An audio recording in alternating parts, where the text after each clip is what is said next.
So I live in Florida, and one of the things you know about Florida is that we have these incredible beaches there, right?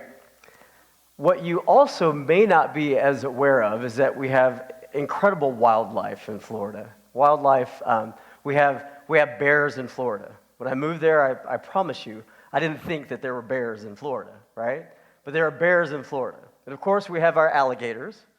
We have all kinds of wildlife in Florida. And probably what is most prominent in Florida, what maybe you may not even think about a lot of, but we have a lot of snakes in Florida. And I don't know how many people are fans of snakes. I am okay with snakes. I'm actually less of a fan of spiders. Give me snakes over spiders. But still, there's a lot of snakes. In fact, we have this thing. You know it's tough when you live in a state where there's actually a snake roundup every other year. So in the Everglades, there are people who will buy these exotic snakes, big pythons and things like that, and then they don't know how to take care of them, or the snake just escapes, right? And so often they will escape, they'll get loose in the Everglades, and the snake grows into a massive monster snake, all right? And then people have to go, they literally have roundups every year, and people have to go capture the big, massive snakes and take care of them because they become a problem, as you might imagine. So, snakes in Florida. A couple of years ago, I came across this story about a young adult, a young man in Florida. His name is Austin. And Austin had this bright idea. Austin thought that it would be a cool idea to keep a snake, a very poisonous, venomous snake, under his bed in a pillowcase. A cottonmouth snake, actually. A water moccasin, a very poisonous, venomous snake. So sure enough, Austin would take the snake, put it in a pillowcase, and stick it under his bed. But every now and then, as he had friends that would come over, Austin would take the snake out from under his bed. He'd very carefully untie the pillowcase and pull the snake out and show his friends. All right, so he'd take the snake out and show his friends. And then, just to top it all off, he would take the snake, and before he would stick it back in the bag, he would actually kiss the snake on the mouth. He'd kiss the snake, all right? And that's just, that's what you do when you have a pet snake. You kiss it, I guess. So he thought it would be a good idea to kiss the snake. And so sure enough, he kissed the snake and stick it back in the pillowcase and stick it back under his bed. And he would do this for his friends when they came over. So as you might imagine, the day came when Austin was handling the snake, and he would take it out. He would show his friends.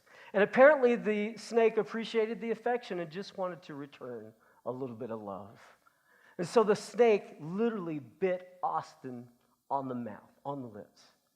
And the impact of the venom on his face left him looking like this. This is the result of a snake bite to the face. And that's Austin. He looks nothing like, right? He looks nothing like he did prior to the snake bite. But that's the impact of that bite on his face. So, the subject matter that we're talking about today is pornography. And I'm convinced that like venom from a snake, like the poison that you get from a snake, pornography is just that. It is poison. It is detrimental to our health. It is detrimental literally to our souls. It does damage. It leaves us not looking anything like we did before we encountered it. It has a deep, deep impact on us.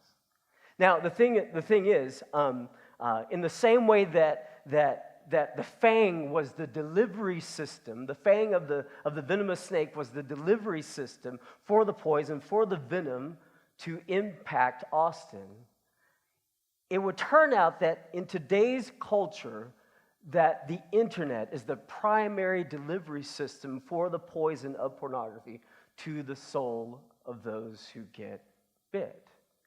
It's the internet. Most research shows us and tells us, a really, really good friend of mine, Dr. Jill Manning, has studied this fairly extensively. She's phenomenal. She talks about how those who are living with people who act out with pornography, who pursue pornography, who look for pornography, look at pornography, the primary way that they're acting out is through internet pornography. As I do presentations and talk to young people and talks all over the place, I talk to young people, I say, I know that everybody has a smartphone, right? Just about everyone has a smartphone.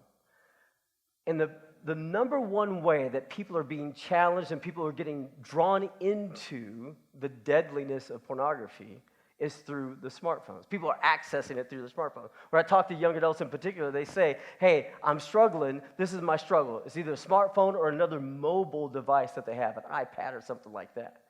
People are struggling, and the fang, if you will, the predominant fang in the culture today that's delivering the poison is internet pornography. So, my story is that I too got bit. And as it is very, very common, again, in our culture today, early exposure. I cannot tell you how many men's groups I've talked to, how many groups I've spoken to, church groups, etc., you name it. And if we delve down into everybody's story, at some point along the way, it's when they were a kid, somewhere between those ages of probably 5, 11, 12, 13 years old, they stumbled across pornography. It was an accidental exposure. I'm no different. So growing up, I was what you might call a rummager.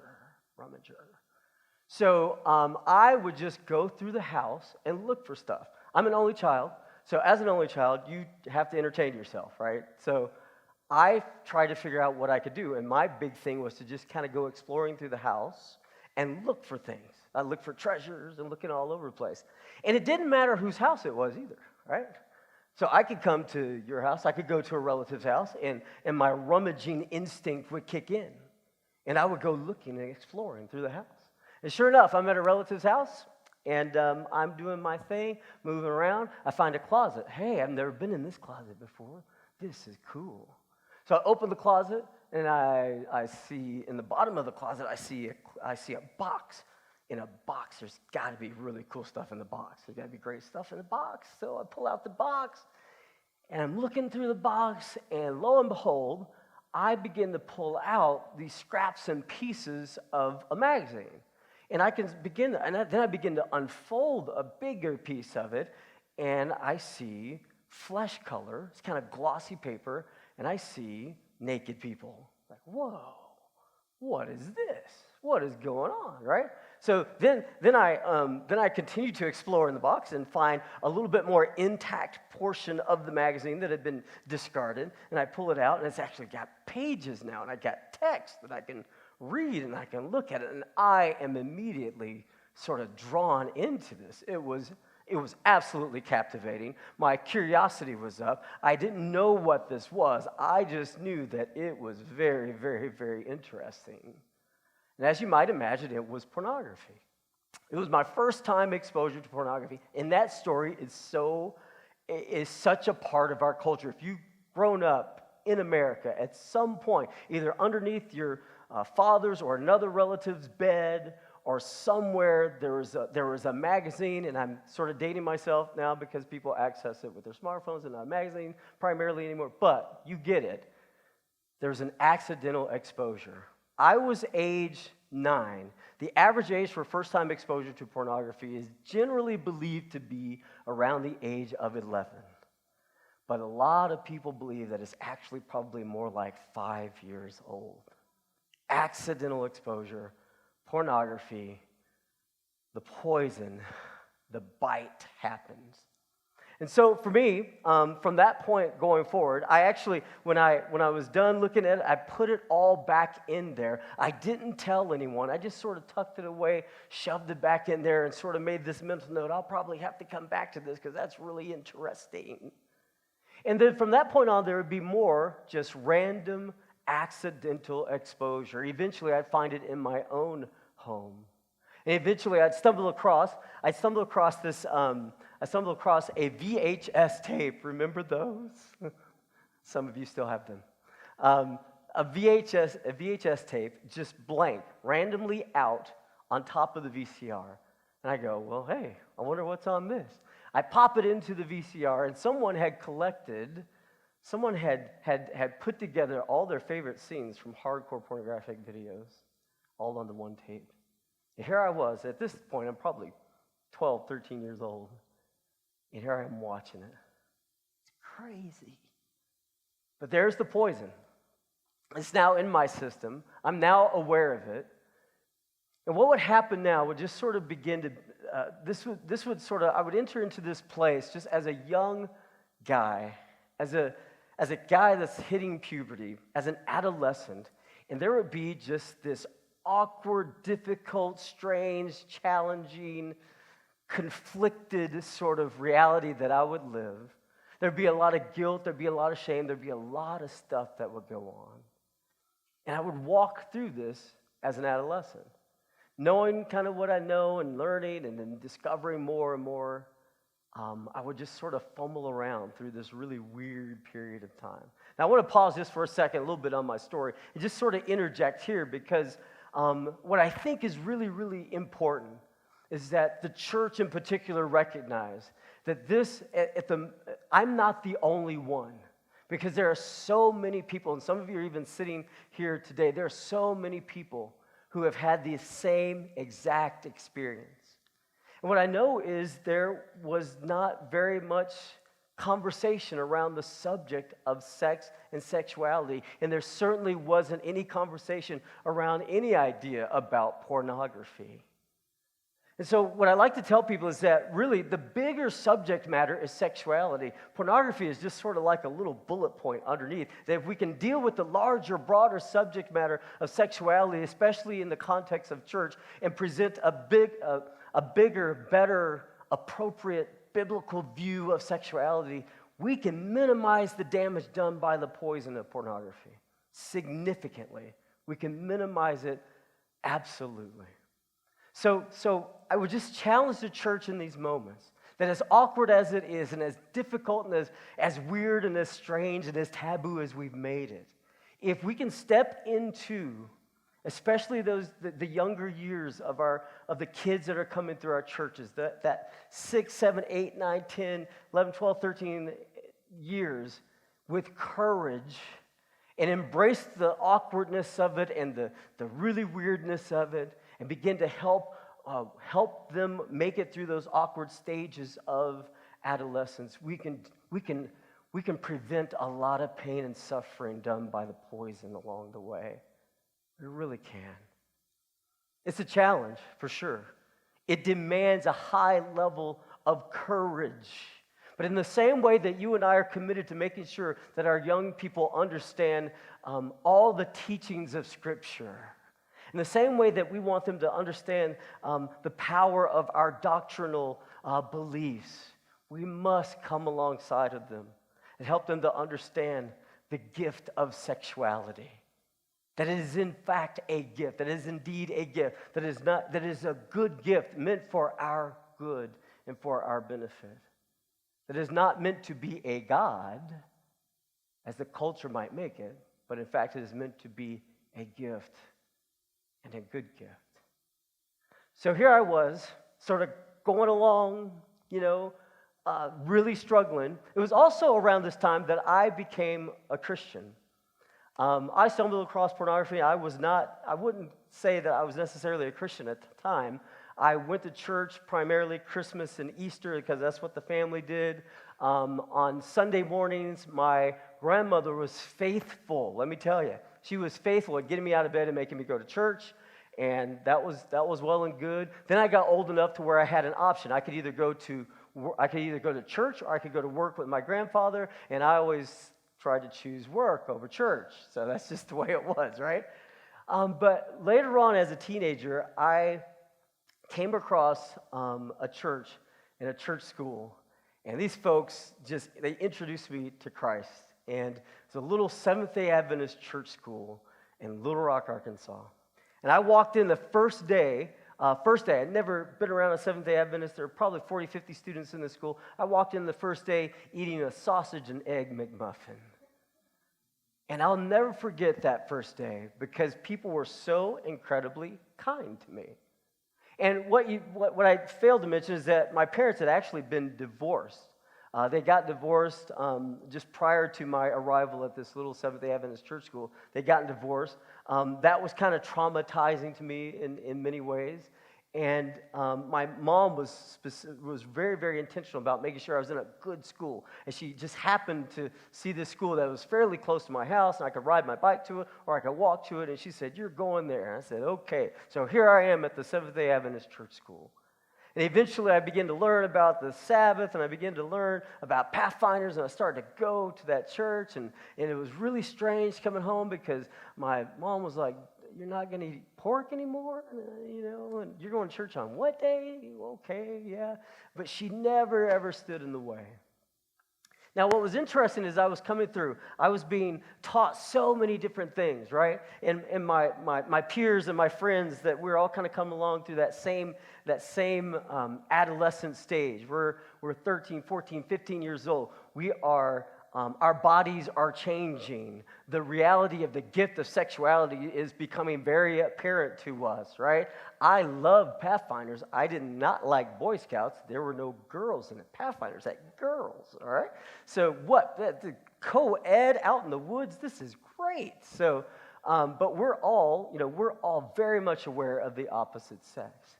But as many Sabbath schools as I went to, as many Bible studies as I went to, as many retreats that I went to, as many things as I did coming along through that little church school, we never ever talked about the reality of sexuality. We never talked about pornography. We never talked about some of these things that each and every one of us kids knew was kind of happening behind the scenes when nobody was looking. Because we were all interested in each other. Absolutely. I remember one time because I was struggling with this, because I had been exposed to pornography, so I had things in my mind, and when I had opportunity, I kind of stumbled across pornography again, or I'd go look for it. And I remember that I got up enough courage, because I was a Christian now, and I did not want to live that way. I did not want to have this porn thing going on. I didn't want to have what was, all the things I was doing when nobody was looking. I didn't want anybody to know about that. And so I went to the pastor. I said, I got to go to the pastor. And I summoned the courage to go to the pastor. Get this, all right? I'm probably, 14, 15 years old. And I go to the pastor and I say, "Hey," and somewhere along the way, you guys taught me the word lust, all right? And I learned that lust was not a good thing. And I went to the pastor and said, "Listen, I am struggling with lust here. Can you help me? I don't know what to do, and I just feel bad. I need somebody to help me." And I remember him just sort of, thinking that, not sure what to think. He just sort of looked at me and said, "Well, let's pray about that." And we prayed, and that was pretty much it. And I walked out. And that's not a criticism of the pastor as much as it is just it sort of helps us understand the reality of the fact that this is such a difficult and challenging issue to tackle, that we don't always know what to do. But in those moments, for me, I was looking for something pretty significant. So I would continue on, and as you might imagine, you kind of sort of formulate your own way to go about this thing. There was never a Bible retreat, never a Bible conference, never a Pathfinder outing where there's a sort of this spiritual emphasis and preachers and so forth talking, that I didn't go forward if there was an appeal and sort of pray and ask God, "God, can you take this away from me? I don't want to be like this." I was deeply convicted inside. And then as I had girlfriends or started to date along the way, it was always very physical, always moving in the direction of a physical relationship more so than anything else. So I'm this kid just sort of struggling through this whole thing. And I continue sort of this same pattern. Every now and then looking at pornography. The technology changes, right? In some ways we can actually be thankful to the industry. That's a terrible thing to say, but they have forced the advancement of technology. So the reason we have a lot of the stuff that we have today and access to all kinds of digital information the way that we do today is because of the pornography industry, because they wanted the venom to be delivered even more in a more potent way. And so we have all the technology that we have. But as the technology advanced, here I am going here and there every now and then looking at pornography. But fast forward a bit. I hit those college years. I hit those years where you're trying to kind of grow up and become the person that you really believe that you should become. On my heart is this call to become a pastor. I want to be a Seventh-day Adventist pastor, man. That's kind of where I'm going. I'm still struggling. This is, the lust is a big issue for me. I'm still struggling along, but I have a path where I want to go. But there's a tension inside, right? There's this ongoing struggle inside, and I'm struggling with God. God, please, can you do something with me? Can you help me with this? It's a big secret, because you don't want anybody to know about this, right? This is a big, deep, dark secret. I'm not telling a soul. I am keeping this to myself, right? God, you're going to fix me one way or that you're going to have to fix me like without anyone knowing, because I didn't want anyone to know. And I just pretty much did life in such a way that I didn't want anybody to know, because I didn't want to disappoint anyone. In fact, let me share a couple of things that were going on with me. This right here, this is sort of what was happening with me on the inside. I had no sense of peace. I think one of probably the most significant and damaging impacts of pornography is that you kind of fall into this place of a constant sense of anxiety and fear, and your peace is gone. This constantly this disruption, because there's no settling. There's just always sort of this worry. And for me, I didn't want to disappoint anyone. I didn't want anyone to know what was going on with me. And if anyone knew about this, especially in the context of my church, they would be highly disappointed in me, and I did not want that to happen. So it stole my peace. Even as a younger person, I just had no peace. Creates this sort of sense of paranoia, because you're always kind of looking over your shoulder. You're always kind of covering your tracks. You're always kind of wondering, is somebody going to see me? And again, if I go way back, and I'm sort of dating myself, there were these sort of red light kind of districts in every city. And if you actually wanted to look at porn, you had enough courage to go to those places, you could go there. But you had to park outside of it. And you had to walk in to this place. And just that alone, took so much, that was so anxiety producing to me. And I remember, one of these places I got to, it was so bad that I had to go to one of those places. And it produced so much anxiety, so much paranoia. And you leave there and you go, I wonder if somebody saw me. I wonder if somebody's going to call. I wonder if somebody knows what I'm doing right now. It stole my peace. It created this paranoia, and it drives this pretension in us. Then you have to pretend. You live with this secret. It's the classic case of the double life. I am one way when I'm around my church friends. I'm one way when I'm around, all the spiritual people and the Adventists and on Sabbath. I'm a totally different way when no one is looking. So it fragments you. It divides you. Pornography just sort of rips you apart. Now, no one can see it on the exterior, but on the inside, you just become this divided person, a very deeply broken person. And that's where I was going. In fact, let me go back a slide. I want to go back to this.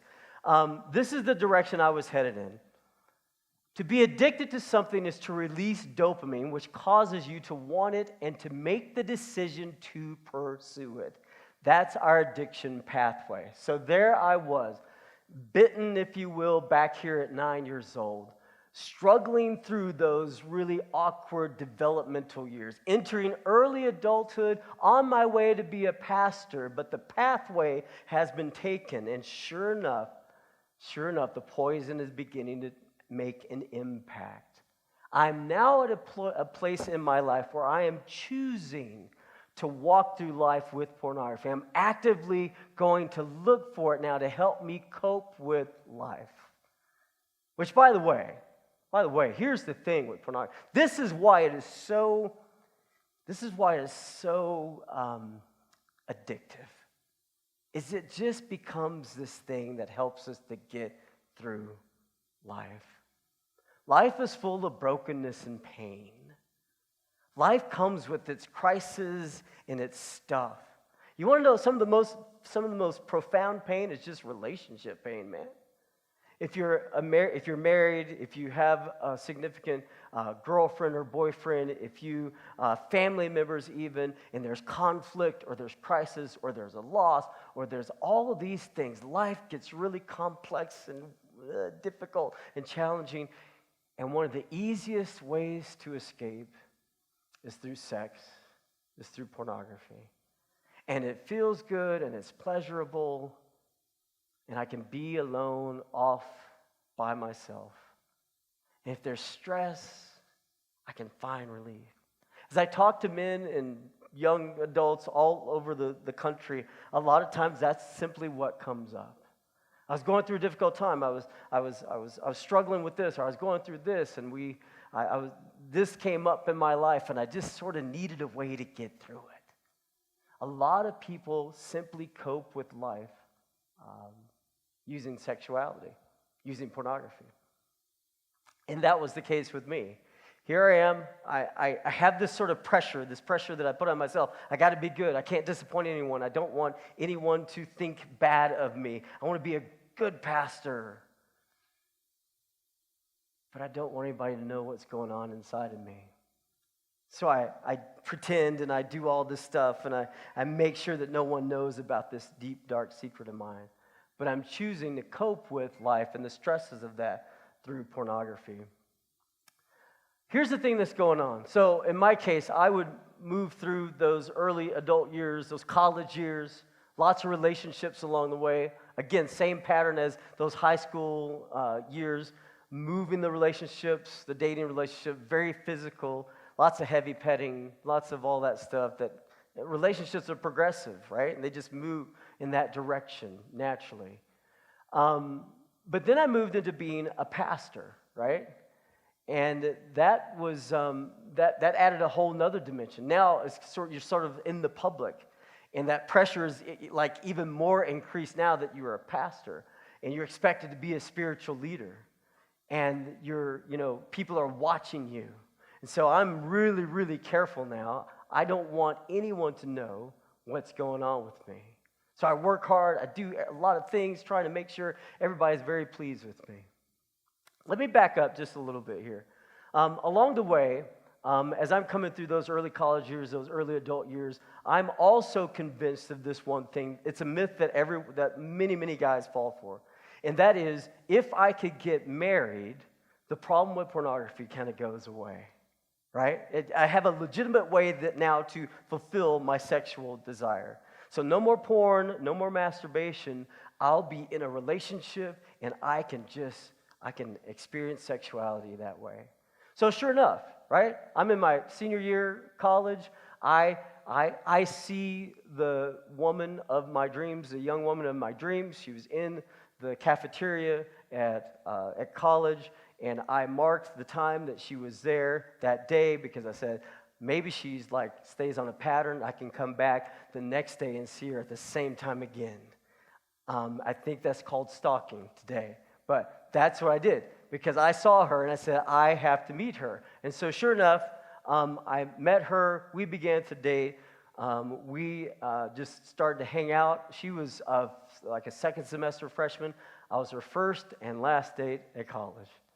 Eventually the day would come where I would ask her to marry me. We would get married. She was one of those who said, I'll never marry a pastor, so be careful what you say. And so sure enough, we get married, and I believed the myth that once I get married, there's no more issues with pornography. I lasted about 2 months. 2 months. And then I fell right back into the same old habit, the same old pattern of seeking out pornography when no one was looking around, just kind of coping and getting through life. The pressure on me to be good, to do everything right, I coped with that reality through pornography. Now, the saddest part and the darkest part of my story is that, like anything, porn is progressive, right? And sure, that is absolutely true for me too. It escalates. There's an escalating dimension to porn addiction. Now, there's two sort of dimensions to it too. One is to escalate in terms of the content, right? You just got to see more graphic, more disturbing stuff. But the other escalation is just to consume more content. I was more of a content guy. I just had to see it all day. I would plan my days around when I could get to a computer and look at pornography. So the darkest and saddest part of my story is the day that the woman who I saw in the cafeteria that day and stalked and eventually would ask her to marry me. The day would come, the day that I never wanted to have come, where she would discover that I struggle with pornography. I always tell guys this: if you struggle, if today, right now, if you're struggling and you're married, all right, or if you're in a significant relationship, eventually the person you're with will find out. They already know. In fact, I would venture to say this: they already know that something's up. Because you cannot interact with pornography, you cannot consume pornography and come away unscathed. You cannot get bit in the face by a snake and come away unscathed. Pornography sort of hollows you out, so you eventually sort of become this person that's really impossible to relate to. So your spouse or your significant other already senses that something's up. Ladies, you have this wonderful God-given spiritual gift called women's intuition. It is real. It must be the Holy Spirit or something. I don't know. But it's true. And they know. My wife knew something was up with me. And her suspicions were only confirmed when she got on the computer one day after I had been on it. And we had high-speed internet by this time, which only ramped up a lot of guys' consumption of pornography. She got on there, and she clicked in the drop-down menu. I didn't clear the history. I didn't clear the cache good enough. She saw these websites, and she clicked on it. She went to the sites, and she was just blown away.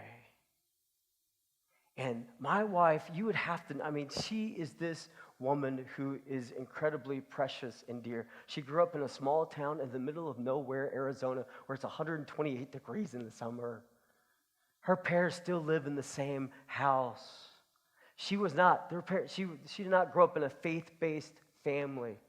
But her parents just kind of felt like, hey, you probably shouldn't see any movies. You probably shouldn't watch a whole lot of TV. You probably shouldn't go hang out with these kinds of friends. So she literally did not see a movie in a movie theater till she was like 16 years old. That's the kind of environment she grew up in. And she marries this guy who saw porn at 9, right? Who watched everything that came on cable television. She marries me. But she marries me thinking that, hey, this guy's a pastor. Huh? He's a pastor. He loves Jesus, and he would never hurt me. She, like most women, she's all in on this marriage thing. Absolutely vulnerable. Naked, if you will. And I'm not just talking about in the bed. Vulnerable, open, all in, trust me. And then she finds this stuff. And it wrecks her, man. It just destroys her heart. And in our book, we wrote a book called Breaking the Silence.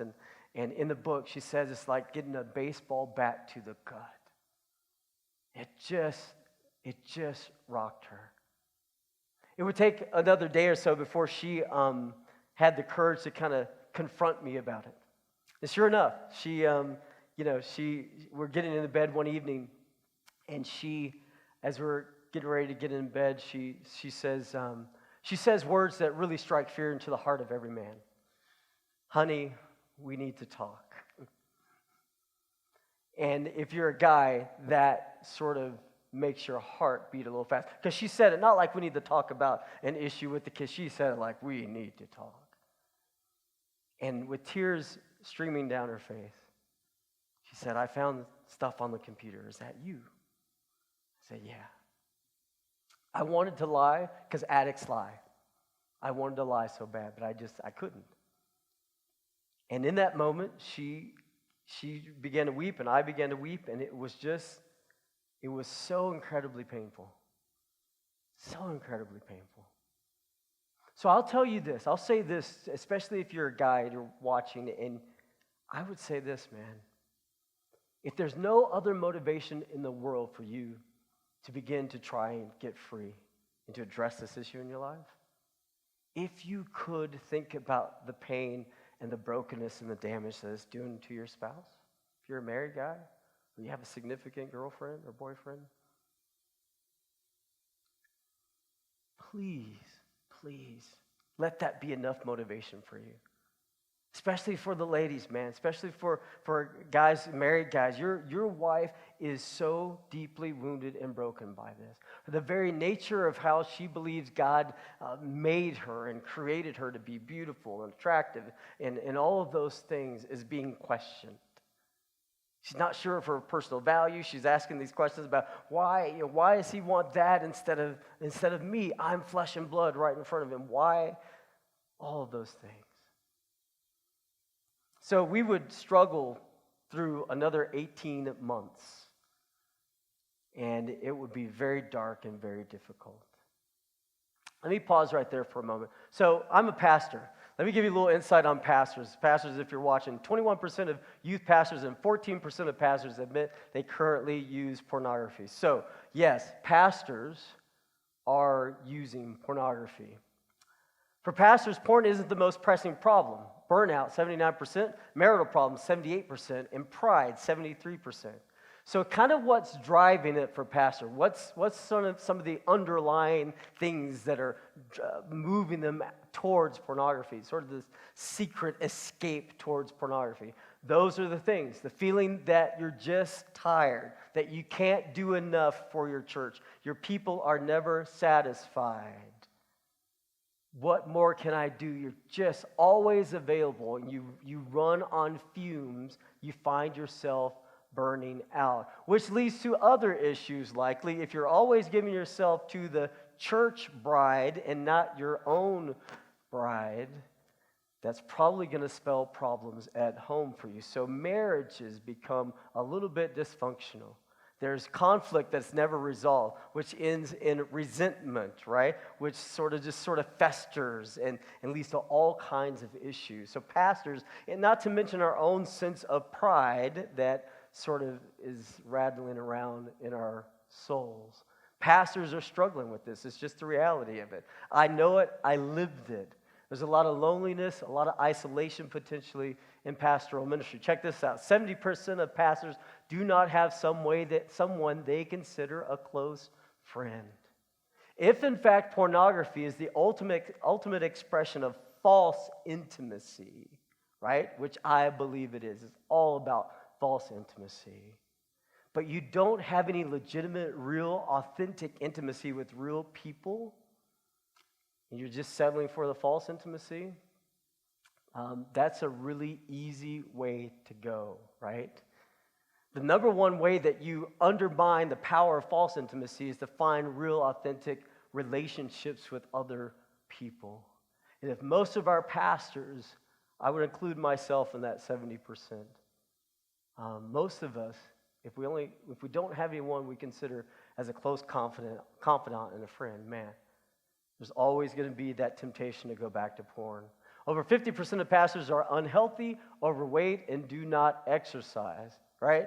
We are whole beings, right? We are body, soul, and spirit. We're multidimensional. So we can't just address one area and have it fix everything. We sort of have to go at all the different areas of our life. But if you're so busy being a caregiver that you never care for yourself, then a lot of things begin to fall apart. So a lot of times as a pastor, you're so concerned about the people, and we should be concerned about the culture in the world and working and serving hard, that you forget about your own personal health. You forget about watching your diet. You forget about taking care of yourself and exercising.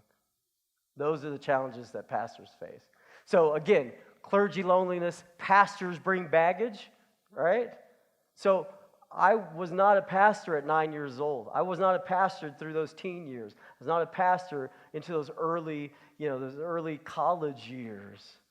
I was a guy, though, that had found and had accidentally stumbled across pornography. I was a guy whose parents had gotten divorced, and that had dramatically impacted my soul. And so I was coming to pastoral ministry with some stuff, with some baggage, right? There's stuff going on with me that I hadn't fully resolved. And just because I became a Seventh-day Adventist pastor didn't solve it. So you have lots of pastors arriving at this career of being a full-time pastor over people and people had this expectation of you of being this pastor who is pretty much flawless.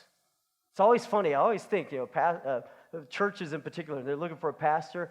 If you look at a job description that the member would put out there, you would think that they wanted Jesus as their pastor. It's true.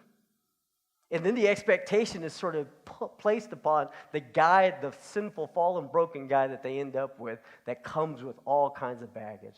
It's not an excuse, please, don't get me wrong. It's not an excuse for the pastor to go and act out, for me to go and act out. It's just to say, man, in the same way that you're broken, in the same way that you have struggles, in the same way that you've come through junk, the same way that all of us have come through stuff. Pastors have come through stuff too. In pornography, the same way that it steals everyone's peace, it steals their peace as well. Check this out. From William Struthers, a great book, Wired for Intimacy, How Pornography Hijacks the Male Brain. The amygdala shuts down at the moment of ejaculation. Thus, an orgasm is associated with an absence of fear.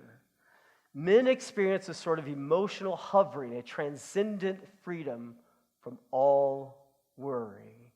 Talk about the ultimate escape from ministry life, from conflict, from any of the fears that you have, whether you're a pastor or anyone, if you're a guy in particular and the pressure's on you to be the provider, to be the guy, to step up and to lead, but you really are afraid. There's all kinds of fears. Maybe you're hiding something. The ultimate escape, the best escape. Listen, I mean, it's connected to our brain. It's connected to us physiologically. We can break away. We can escape. So, real quick here, I want to hit a couple of things. And I want you to think about the power of our desires. Desire is actually a good thing. God created us with desires. Now, there's a word in the Bible that we often hear in a very negative way, but the word literally means desire, and that is the word lust. Lust. And I would say this, if you think about it, one of the most challenging things we face, especially young adults, one of the most challenging things in a very pornified culture in which we live, in a land in which there's the abundance of everything we have in this great place that we live. The biggest challenge we face is this idea of lust. What am I going to do with my desires? And so, again, in the Bible, it's generally sort of put in negative terms, right? The context is generally negative, but the word is fairly neutral. So there's actually the potential that you could have good desire or good, strong lust towards that which is appropriate in the right context, right? That's the only way that it could be good. So I have desire for my spouse. You should have desire, or if you will, strong lust for your spouse because you are married, you are covenanted with your spouse.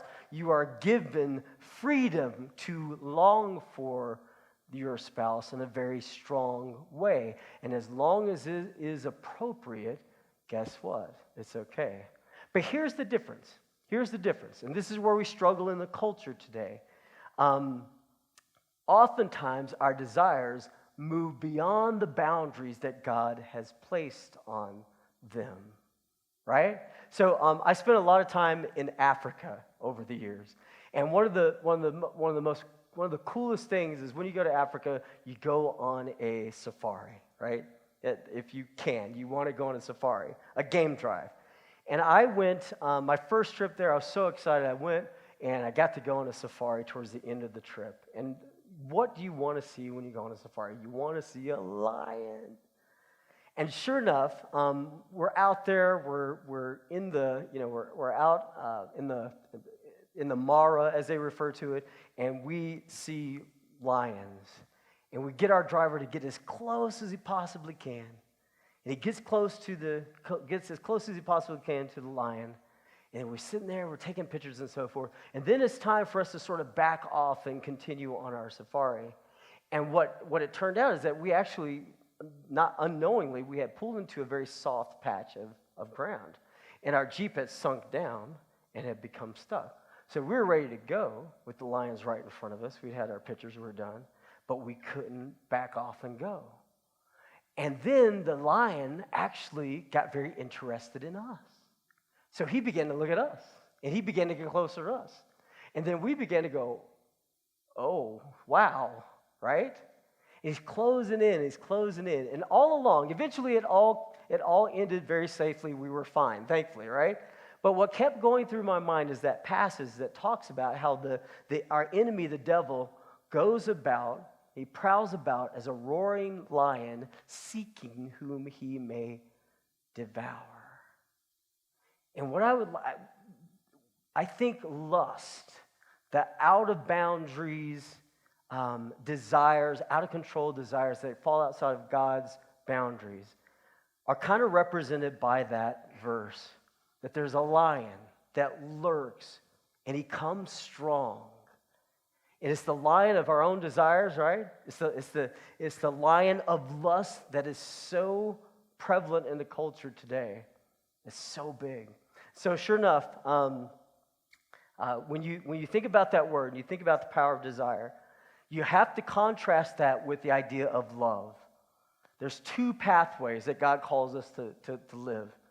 One, we can go lust, out of control desires, moving beyond God's boundaries. Lust, inappropriate, extreme desire. But then there's love. Remember the great passage Jesus said, love the Lord your God with all your heart, soul, mind, and strength, and love your neighbor as yourself. And basically, out of control lust says this: more for me, no matter the cost. More for me, regardless of who it hurts.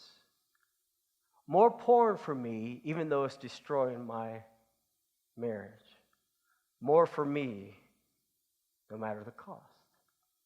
Love says this, in contrast to really where the culture goes, in contrast to out of control, out of boundaries desires. Love says this. Love says more for God, no matter the cost. More for those who God loves, no matter the cost. I will sacrifice. I will give up. I will give God everything, regardless of what it costs me. So that's where I'm at, right? I've devastated my wife. I have broken her heart very, very deeply. I have two pathways to take. It's either going to be love or it's going to be lust. Yes, it's strong. Lust is strong. Desire is strong. And the desire to do it outside of the way God designed it is absolutely strong. There's no question about it. Thankfully, in those moments, God was gracious to me. And as it says in the story of the prodigal son, just before he's about to partake of the food that the pigs were eating, it says in those moments, at his lowest point, that he came to his senses. And that's the prayer of every person who is currently dealing with this struggle. That's the prayer of every family member who's dealing with a person who's dealing with this issue, is that they will simply wake up, that they will just come to their senses. That is the prayer of my wife as she screamed through her tears. Do you want to lose this? Could he just wake up? Could he just, God, can you just shake him from this stuff? And sure enough, God, in his graciousness and his kindness towards me, came up with this escape plan that actually made sense. He said, hey, you got to get vulnerable. You got to begin to let people know. You can't hide anymore. You got to put some light in a dark place. And as resistant as I was to that, there comes a point where the addiction and where the failure is so deep and the pain is so deep that you will just do anything. And that's where I was. And God was moving and stirring. So I confessed to a friend. I called up a friend. I knew that was a step. I called him up. He was a pastor. I said, hey, this is what's going on with me. In those moments, God moved profoundly. I confessed it, put it out there, and God set me on a path to be free. And it was not easy. It is not something that that I would want anyone to have to go through. But if you must go through it in order to be free, I pray that that is the thing that you would do. I'm going to move on. Here's one last quote that I want to share, and then I want to close out with a story. It would seem that our Lord finds our desires not too strong, but too weak. We are half-hearted creatures fooling about with drink and sex and ambition when infinite joy is offered us. Like an ignorant child who wants to go on making mud pies in the slum because he cannot imagine what is meant by a holiday at the sea, we are far too easily pleased. We have desires, right? But God wants to capture those desires. He wants them to be a gift and not a God. He wants them to bring us true joy and fulfillment and make us whole. Our desires aren't bad, but God wants them to be something pretty powerful and pretty special. On the recovery side, as I was coming out of this addiction to pornography, my wife and our relationship is getting stronger. We're moving in the right direction. There's healing that is happening. But one of the most profound and significant things that God taught me is really the fact that the power to undermine and break the power of pornography, the poison of pornography, is finding legitimate intimacy and connection. There's a great quote from a TED Talk by Johann Hari, and it's from his TED Talk, and it says, the title of the TED Talk is, "Everything you learned about addiction is wrong." And this is the most significant line from that. He says, the opposite of addiction is not sobriety. The opposite of addiction is not sobriety. The opposite of addiction is connection. Connection. That just floored me. And to this day, the most significant recovery work that I've done has simply been, not that I haven't done some other stuff with counselors and groups and still to this day do, but the hardest work, but the most rewarding work has been to pursue deeper intimacy with my wife, my children, and the significant people in my life. Because if you have the real thing, if you have legitimate intimacy, it really, really undermines the desire for pornography, which is false intimacy. So I recently did something kind of crazy. I went to Africa again. I got to go on another trip to Africa, and I climbed Mount Kilimanjaro. And I had never done it before. I'd been to Africa, like I said, many times. I'd seen the mountain there in Tanzania, and I had always said, I'm going to come back and I'm going to just take the time and climb this mountain. And sure enough, I got to go. It took us 7 days, about 5.5 days to reach the summit, and another day or so to get back down. But what was really, really powerful to me, and I think it's one of a very significant lesson to learn about this journey that many of us men in particular are on about pornography and trying to break free and trying to live differently, is that freedom demands a high level of endurance. It does not happen overnight. It is countercultural in the world today to think that something doesn't happen overnight, right? We have everything at our fingertips. And sometimes the same mentality that we get to do everything else in life with feeds over into deep transforming things that we need to do. And it just does not happen like that. If you're going to grow deeper in a relationship with your spouse, that takes time. If you're going to grow deeper in a relationship with Jesus, that takes time. If you're going to break free from an addiction, it just takes time and endurance. And we struggled, man, getting up that mountain. It took days. It rained on us. It was cold.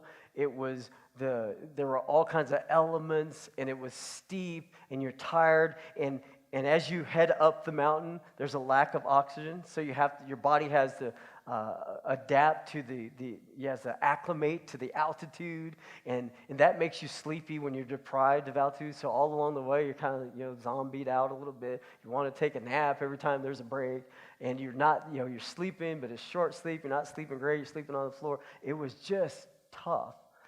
But what we had in mind was to get to the top. You don't go out saying, well, I'm just going to get to a certain point. You go out saying, I am going to get to the top.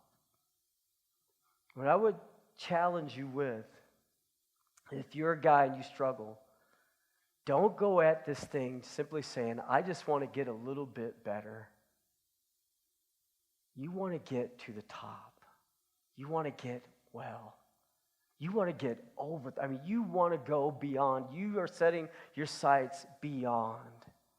So we made the summit, and it was amazing. It was really, really just exhilarating. We struggled. We stumbled, literally, to the peak, and we stood by the sign. I think I actually have a picture of it here. There's the sign.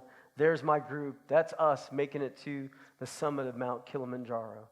Now, the summit of Mount Kilimanjaro is called Uhuru Peak. Uhuru Peak. And what I learned just before making the summit is that Uhuru means freedom. Freedom. Freedom. All that time we were struggling towards freedom. And I tell you what, man, it was worth it every step of the way. So it is real, and it is difficult, and it is a struggle. It is the most difficult thing you will likely ever do. If you are far gone into this addiction, it will be the most difficult thing to find your way out. But I am confident, and I believe that there's a God who exists to bring us to new places of freedom. And He will do it. It will demand more of you than you ever imagined. But God will take you to that place of freedom.